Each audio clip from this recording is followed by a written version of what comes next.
Search crews are starting to hone in on now the area of the Java Sea where bodies and debris have been recovered overnight. Airline officials say they were missing from the missing flight. The debris was only 6 miles from where the plane was last seen on radar at the southeastern end of the expanded search area, which had been expanded several times. So was this widening of the search zone what helped track down the debris? Let's ask CNN Safety Analyst and former FAA Safety Inspector David Soucie. We should also point out he's the author of the upcoming book, Malaysia Airlines Flight 370, Why It Disappeared and Why It's Only a Matter of Time Before This Happens Again. Sadly, it looks as though something has happened. David, so let's talk about, we're here on the map, and it's a good thing for us to look at what the investigators are going to be looking at, what the searchers are looking for, and what they looked at. This red area is the debris site and sort of the main search area, if you will.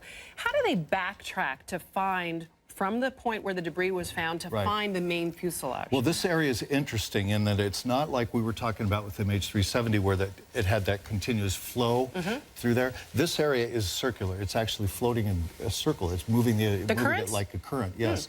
Because of this, it's more shallow, and the way that it's on that shelf there, it's actually rotating within that area. So the search and tracing it back, I don't have that technology in my mind, but the experts will be able to trace that back from what I'm told. Should there be signals coming from the plane, from the flight data recorder? Yes. Should those be being received?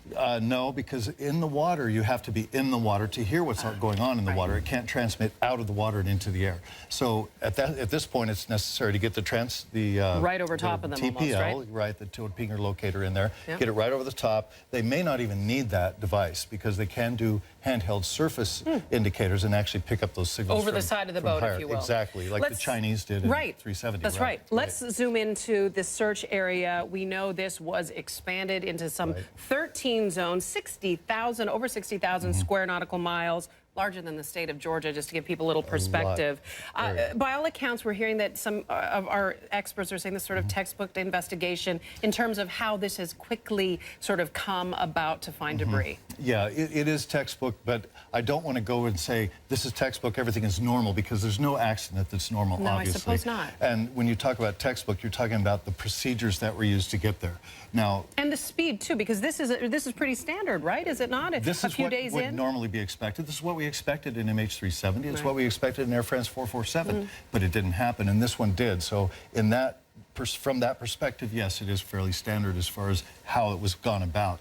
Now, from here forward, you don't want to anticipate that it's going to be that smooth. Well, that's what I was going to ask. You've got 7 nations contributing to the effort. That is a challenge in and of itself. To the French authorities. The French is who's really handling the investigation. And for the first time in a year almost now, we have an investigation, not just a search. So we have debris, we have deceased, we have something to tangibly put our hands on, which is really going to help the families understand what's happened. It's no less painful, certainly, but at least there's a bit of closure.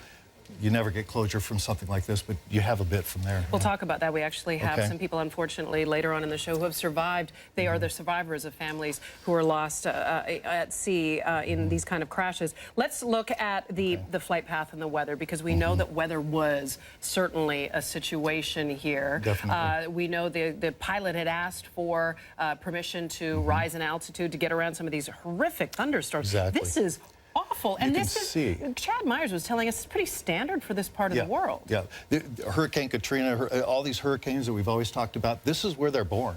This is where they start. But you know the person at home, David's going to say, it's not safe to fly through that. That terrifies me as a flyer. Am I wrong? Well, it's vulnerable area to this type of situation, but it changes so quickly.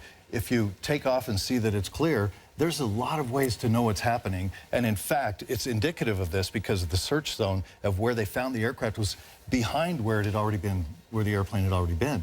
So that could tell us a couple of things. One is that it either stalled and fell out of the sky this direction, and then at that point it's a little uncontrollable, so you don't know if it could have come back this way. But the other alternative is that the pilot decided that it was too risky to continue flying through some of these clouds. You see how difficult that is, and you see the peaks. So he's going to have to try to figure out how to get through these clouds and make the best decision he can, one of which might have been turning around and going back the other way.